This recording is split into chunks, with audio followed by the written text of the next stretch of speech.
ഈ ബൈബിൾ സ്റ്റഡിയുടെ 6-ാം ഭാഗം ഇവിടെ ആരംഭിക്കുന്നു. ഒരു വീട്ടില് മേശയ്ക്ക് ചുറ്റും മക്കൾ ഇരിക്കുകയാണ്. പിതാവ് അല്ലെങ്കിൽ മാതാവ് അവർക്ക് ഭക്ഷണം കൊണ്ടു കൊടുക്കുന്നു. അവര് ഭക്ഷിച്ചുകൊണ്ടിരിക്കുകയാണ്. ഇവിടെ നായ്ക്കുട്ടി എന്ന് പറഞ്ഞ വാക്കിന് ഒരു വിശദീകരണം പറയാതിരിക്കാൻ പറ്റില്ല. കർത്താവ് ഇവിടെ നായ്ക്കുട്ടി എന്ന് പറയാൻ ഉപയോഗിച്ച വാക്ക് തെരുവിലൂടെ നടക്കുന്ന പട്ടികളെ കുറിച്ച് പറയാൻ വേണ്ടി ഉപയോഗിക്കുന്ന വാക്കല്ല. വീട്ടിൽ ഓമനിച്ച് വളർത്തുന്ന, പെറ്റായിട്ട് വളർത്തുന്ന പട്ടികളെ കുറിച്ച് പറയാൻ ഉപയോഗിക്കുന്ന വാക്കാണ്. അതായത് തെരുവിൽ കൂടെ നടക്കുന്ന പട്ടികള് നമ്മളെ തെരുവിലേക്ക് വല്ലതും വലിച്ചെറിയുമ്പോൾ തിന്നുന്ന ആ ഒരു അർത്ഥത്തിലല്ല പറയുന്നത്. വീട്ടിൽ തന്നെ ഉള്ളതാണ്, വീട്ടിൽ വളർത്തുന്ന പട്ടിയാണ്. വെറുതെ വളർത്തുന്നു എന്നല്ല, വളരെ ഓമനിച്ച് തന്നെ വളർത്തുന്ന പട്ടി, പെറ്റെന്ന് പറയുന്ന ആ ഗ്രൂപ്പിൽപ്പെട്ട പട്ടി. ആ വാക്കാണ് കർത്താവ് ഉപയോഗിച്ചത്. അപ്പോൾ സങ്കല്പിച്ച് നോക്കുക, വീട്ടിലെ പെറ്റായിട്ട് വളർത്തുന്ന ഒരു പട്ടിയാണ്. വീടിനകത്ത് എവിടെയും കയറി നടക്കാൻ സ്വാതന്ത്ര്യമുള്ളതാണ്. അവിടെ മക്കളിരുന്നേ ഭക്ഷണം കഴിക്കുന്നു. നായ്ക്കുട്ടി ആ മേശയുടെ അടിയിൽ കൂടെ അങ്ങോട്ടും ഇങ്ങോട്ടൊക്കെ നടക്കുന്നുണ്ട്. മക്കൾ കഴിച്ചുകൊണ്ടിരിക്കുന്നതിനിടയ്ക്ക് ചില കഷ്ണങ്ങളൊക്കെ അവരുടെ കയ്യിൽ നിന്ന് താഴെ പോകും. താഴെ പോകുമ്പോൾ മേശയ്ക്ക് അടിയിൽ കൂടെ നടക്കുന്നതായ ഈ പട്ടിക്കുഞ്ഞ് അല്ലെങ്കിൽ പട്ടി അത് പിറകെ തിന്നും. പ്രത്യേകം ആ പട്ടിക്ക് വേണ്ടി കൊടുത്തതല്ല. കുഞ്ഞുങ്ങൾ ഭക്ഷണം കഴിച്ച് തീരുമ്പോഴേക്കും നായ്ക്കുട്ടിയുടെയും വയറ് ഫുള്ളാകും. കാരണം കുഞ്ഞുങ്ങളെല്ലാം കൂടെ തിന്നപ്പോഴേ കുറെ കഷ്ണങ്ങളൊക്കെ താഴെ പോയിരിക്കും. ആർക്കും വേണ്ടാത്ത രൂപത്തിൽ പോയതാണത്. എന്നാൽ നായ്ക്കുട്ടിയെ സംബന്ധിച്ച് അത് വിലപ്പെട്ട ഒരു സാധനമാണ്. അങ്ങനെ നായ്ക്കുട്ടി താഴെ വീഴുന്ന നുറുക്കുകളൊക്കെ കഴിക്കുന്നില്ലയോ എന്നാണ് ഇവള് പറഞ്ഞത്.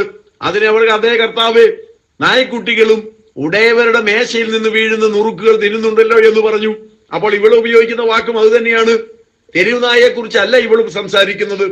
ഇവള് പറയുന്നത് വീട്ടിൽ വളർത്തുന്ന പട്ടികള് കുട്ടികൾ തിന്നുന്ന ഭക്ഷണ വസ്തുക്കളിൽ നിന്ന് ലഭിക്കുന്ന ആ നുറുക്കുകളൊക്കെ തിന്ന് ജീവിക്കുന്നില്ലയോ എന്നാണ് പറഞ്ഞത്. ഇവളുടെ മറുപടി കർത്താവിന് ശരിക്കും ഇഷ്ടപ്പെട്ടു എന്ന് തുടർന്നുള്ള വാചകങ്ങളിൽ നിന്ന് നമുക്ക് മനസ്സിലാക്കാവുന്നതാണ്. കർത്താവ് പറയാണ്, സ്ത്രീയെ, നിന്റെ വിശ്വാസം വലിയത്, നിന്റെ ഇഷ്ടം പോലെ നിനക്ക് ഭവിക്കട്ടെ എന്ന് പറഞ്ഞു. ആ നാഴിക മുതൽ അവളുടെ മകൾക്ക് സൗഖ്യം വന്നു. അപ്പൊ കർത്താവ് ഇവളോട് പറയാണ്, നിന്റെ വിശ്വാസം ഭയങ്കരമാണ്, അത് വലിയൊരു കാര്യമാണ്. യഹൂദന്മാരുടെ ഇടയ്ക്ക് പോലും ഇല്ലാത്ത ആ വിശ്വാസമാണ്. നിന്റെ ആ വാചകങ്ങൾ ഭയങ്കരമാണ്. അല്ലാതെ പട്ടീന്നൊക്കെ പറഞ്ഞപ്പോ നീ ഇട്ടുകളഞ്ഞു പോകുകയല്ല ചെയ്തത്. ഞാൻ പറഞ്ഞതിനെ അംഗീകരിച്ചുകൊണ്ട് തന്നെ നീ അതിന് ശരിയായ ഒരു മറുപടി പറഞ്ഞു. ഇത്ര കഠിനമായ വിശ്വാസമുള്ള, ശ്രേഷ്ഠമായ വിശ്വാസമുള്ള ഒരാൾക്ക് മാത്രമേ ഇതുപോലൊരു മറുപടി പറയാൻ കഴിയൂ എന്നാണ് കർത്താവ് പറയുന്നത്. നിന്റെ ഇഷ്ടം പോലെ നിനക്ക് ഭവിക്കട്ടെ എന്ന് പറഞ്ഞു. എന്താണ് ഇവൾക്ക് വേണ്ടതെന്നും കർത്താവ് ചോദിച്ചില്ല. എങ്കിലും കർത്താവിന് കാര്യങ്ങൾ അറിയാം. കർത്താവ് പറഞ്ഞു, നിന്റെ ഇഷ്ടം പോലെ നിനക്ക് ഭവിക്കട്ടെ. അതങ്ങനെ തന്നെ നടന്നു. അവളുടെ മകൾക്ക് ആ നിമിഷം തന്നെ സൗഖ്യമാകുകയും ചെയ്തു എന്നാണ് ഇവിടെ രേഖപ്പെടുത്തിയിരിക്കുന്നത്. എന്താണ് ഞാൻ ഈ പറഞ്ഞു വന്നതിന് ചുരുക്കം? ദൈവീക പദ്ധതിയിൽ യഹൂദന്മാരെ സഹായിക്കാൻ മാത്രമേ അവിടെ അപ്പോൾ ഉദ്ദേശിച്ചിരുന്നുള്ളൂ എന്നത് ഒരു വസ്തുതയാണ്. എന്നാൽ ഔട്ട് ഓഫ് ടേൺ ആയിട്ട്, അതായത് യഹൂദന്മാരെ കർത്താവിനെ തള്ളിക്കളയുന്നതിന് മുൻപ് യഹൂദന്മാരെ അല്ലാതെ മറ്റാരെയും സഹായിക്കാൻ പാടില്ലാത്തതാണെങ്കിലും കടന്ന ആ വിശ്വാസം നിമിത്തം ആ കനാന്യ സ്ത്രീക്ക് കർത്താവിങ്കിൽ നിന്ന് നന്മ പ്രാപിക്കുവാൻ കഴിഞ്ഞു. അവിടെ വായിൽ നിന്ന് വന്ന ആ വാചകങ്ങൾ അവർക്ക് നന്മ നേടിക്കൊടുക്കുവാൻ ഇടയായി തീർന്നു. നമ്മുടെ ഓരോ വാചകങ്ങളിൽ നിന്നാണ് പലപ്പോഴും നമുക്ക് കർത്താവിങ്കിൽ നിന്ന് പലതും ലഭിക്കുന്നത്. താലന്തുകളുടെ ഉപമ പറഞ്ഞപ്പോൾ കർത്താവ് അവസാനം ആ ഒരു താലന്ത് കിട്ടിയ മടിയനെ കുറിച്ച് പറയുമ്പോൾ പറയുന്നത് ശ്രദ്ധിക്കേണ്ടതാണ്. മറ്റുള്ളവരൊക്കെ വേലയെടുത്ത് ഇരട്ടി ഉണ്ടാക്കിക്കൊണ്ടുവന്നു, വ്യാപാരം ചെയ്ത് ഇരട്ടി ഉണ്ടാക്കിക്കൊണ്ടുവന്നപ്പോൾ ഈ മടിയനായ മനുഷ്യന് ഒരു താലന്ത് കൊണ്ടുപോയി കുഴിച്ചിട്ടേച്ച് അവസാനം ചോദിച്ചപ്പോൾ തിരികെ എടുത്തോണ്ട് വന്ന് കൊടുത്തു. എന്നിട്ട് ഒരു കമന്റ് പറയുന്നു.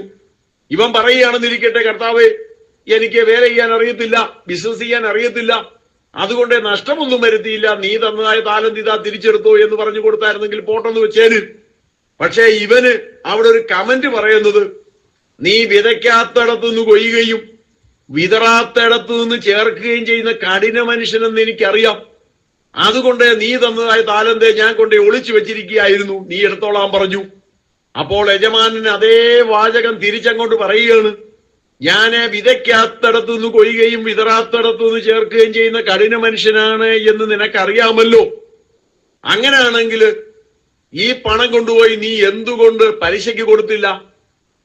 അവിടെ കൊണ്ടിട്ടിരുന്നെങ്കിൽ, ഇന്നത്തെ കണക്കിന് പറഞ്ഞാൽ ബാങ്കിൽ ഇട്ടിരുന്നെങ്കിൽ എനിക്ക് പലിശയെങ്കിലും കിട്ടുമായിരുന്നല്ലോ. നീ അതുപോലും ചെയ്യാതിരുന്നത് കൊണ്ട് നിന്നെ ശിക്ഷിക്കാതിരിക്കാൻ പറ്റില്ല എന്നാണ് കർത്താവ് പറയുന്നത്. അപ്പോൾ ഇവൻ വാസ്തവത്തില് ശിക്ഷ ചോദിച്ചു വാങ്ങിക്കുകയാണ് ചെയ്തത്. അവൻ അതിനു വേണ്ടി ആവശ്യപ്പെടുകയായിരുന്നു എന്ന് പറഞ്ഞാല് ശിക്ഷ ആവശ്യമില്ലാത്ത വാചകങ്ങൾ പറഞ്ഞ് ചോദിച്ചു വാങ്ങിച്ചെടുക്കുകയായിരുന്നു ചെയ്തത്. അതിനു പകരമായിട്ട് ഇവൻ കൊണ്ടുവന്ന നാണയം കൊടുക്കുന്നു. കർത്താവ് ചോദിക്കുന്നു, എന്താ ഇത്രയേ ഉള്ളൂ? കർത്താവ്, എനിക്ക് വ്യാപാരം ചെയ്യാൻ അറിയത്തില്ലാതെ പോയി, പണം നഷ്ടപ്പെടുമെന്നുള്ള ഭയമായിരുന്നത് കൊണ്ട് ഞാൻ സൂക്ഷിച്ചു വെച്ചു, നിന്റെ പണം ഇതാ തിരികെ എടുത്തു, ഞാൻ വ്യാപാരം ചെയ്യാതിരുന്നത് എന്നോട് ക്ഷമിക്കണം എന്ന് പറഞ്ഞാൽ മതിയാകുമായിരുന്നു. നീ പൊക്കോ എന്ന് പറഞ്ഞ് വിടേണ്ടതാണ്. എന്നാൽ ആവശ്യമില്ലാത്ത വാചകങ്ങൾ അവിടെ പറയുകയും നീ വിതയ്ക്കാത്തടത്തുനിന്ന് കൊയ്യുകയും വിതറാത്തടത്തു നിന്ന് ചേർക്കുകയും ചെയ്യുന്ന കഠിന മനുഷ്യനെന്ന് എനിക്കറിയാം. ആ കഠിന മനുഷ്യൻ എന്നുള്ള വാക്കൂടെ അവിടെ പറഞ്ഞു. അപ്പോൾ കർത്താവ് പറയുന്നു, ഞാൻ കഠിന മനുഷ്യനാണ്, അതുകൊണ്ട് നീ പലിശ ഇങ്ങോട്ട് വെക്കാൻ പറയുന്നു. ഇതാണ് ആ വാചകത്തിന്റെ പ്രത്യേകത. അതുപോലെ തന്നെയാണ് ഇസ്രായേൽ ജനം മരുഭൂമിയിലായിരുന്ന സമയത്ത് അവർക്ക് വെള്ളമില്ലാതെ വന്ന സമയമുണ്ട്, ആഹാരമില്ലാതെ വന്ന സമയമുണ്ട്, ഇറച്ചി തിന്നണമെന്ന് ആഗ്രഹം ഉണ്ടായിരുന്നിട്ടും കിട്ടാഞ്ഞ സമയമുണ്ട്, ശത്രുക്കൾ തങ്ങളെ വന്ന് യുദ്ധം ചെയ്തിപ്പോ തോൽപ്പിക്കുമെന്ന് തോന്നിയ സമയമുണ്ട്. ഈ സന്ദർഭങ്ങളിലെല്ലാം ഇവര് ദൈവത്തിനെതിരായിട്ട് പിറുപിറുത്തു. പ്രധാനമായിട്ട് ഇവര് പറയുന്നത്, ഞങ്ങളുടെ കുഞ്ഞുകുട്ടികൾ ഈ മരുഭൂമിയിൽ മരിച്ചു പോകുവാൻ ഇടയായിത്തീരുമെന്നാണ്.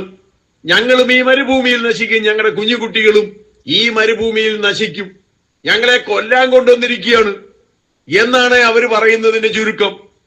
അപ്പോൾ ദൈവവും പറഞ്ഞു, ശരിയാ, നീനെയൊക്കെ കൊല്ലാൻ കൊണ്ടുവന്നിരിക്കുകയാണ്, അതല്ലേ നീ പറയുന്നത്, അങ്ങനെ തന്നെ ആയിക്കോട്ടെ. കർത്താവ് എന്നിട്ട് പറഞ്ഞു, 20 വയസ്സിന് മുകളിലേക്ക് എണ്ണപ്പെട്ടവരിൽ ആരും കനാൻ നാട്ടിൽ കടക്കയില്ല, വാഗ്ദത്ത നാട്ടിൽ കടക്കയില്ല. നിങ്ങളുടെ വാഗൊണ്ട് തന്നെ നിങ്ങൾ പറയുകയാണ് നിങ്ങൾ ഇവിടെ മരിച്ചു വീഴുമെന്ന്. നിങ്ങൾ തീർച്ചയായും ഇവിടെ മരിച്ചു വീഴും. പിന്നെ നിങ്ങൾക്കൊരു കാര്യം അറിയാമോ? നിങ്ങൾ പറയുന്നത് നിങ്ങളുടെ കുഞ്ഞുകുട്ടികൾ മരിച്ചു വീഴുമെന്ന്. ഈ ബൈബിൾ സ്റ്റഡിയുടെ 6ാം ഭാഗം ഇവിടെ അവസാനിക്കുന്നു.